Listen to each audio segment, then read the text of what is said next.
PDSU, NSUI, SFI, youth Congress కమిటీల ఆధ్వర్యంలో సిద్దిపేట జిల్లా కేంద్రంలో నీటి పరీక్షా ఫలితాలను తక్షణమే రద్దు చేయాలని చెప్పి నష్టపోయినటువంటి 24 లక్షల మంది విద్యార్థులకు న్యాయం చేయాలని చెప్పి డిమాండ్ చేస్తూ దేశ ప్రధానమంత్రి నరేంద్ర మోడీ గారి చిత్రపటాన్ని తగలబెట్టడం జరిగింది. ప్రధానంగా మేము PDSU, NSU, SFI, youth Congress పక్షాన డిమాండ్ చేసేది ఏంటంటే గతంలో కూడా ఇదే నరేంద్ర మోడీ నాయకత్వంలో దేశంలో NTA national testing agency conduct చేసినటువంటి అనేక ప్రశ్నాపత్రాలను ఇవాళ డబ్బులకు కక్కుర్తబడి అలా లీక్ చేసినటువంటి పరిస్థితి.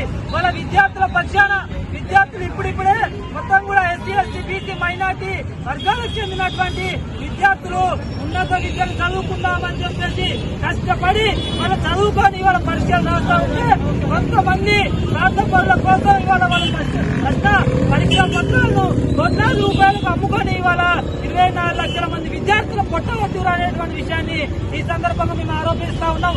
ఇంకా జరిగినా కూడా దేశ నరేంద్ర మోడీ అట్లాగే విద్యాశాఖ మంత్రి స్పందించకపోవడం చాలా సిగ్గుమాలినటువంటి చర్య. ఇవాళ ఎన్టీఏ ఇవాళ పరీక్షా ఫలితాలు ఒకటే రోజు మేము రిలీజ్ చేస్తామని చెప్పేసి సరిగ్గా ఎంపీ ఎలక్షన్ సంబంధించినటువంటి ఫలితాలు వెలువయ్యేటువంటి రోజుల్ని ఇవాళ ఈ నీటికి సంబంధించిన పరీక్షా ఫలితాలను రిలీజ్ చేయడం అంటేనే ఇది ఈ దేశంలో ఉన్నటువంటి విద్యార్థులను నష్టం చేసేటువంటి చర్యగా మేము విద్యార్థి సంఘాలు ఆరోపిస్తా ఉన్నాం. తక్షణమే ఎన్టీఏ రద్దు చేయాలి.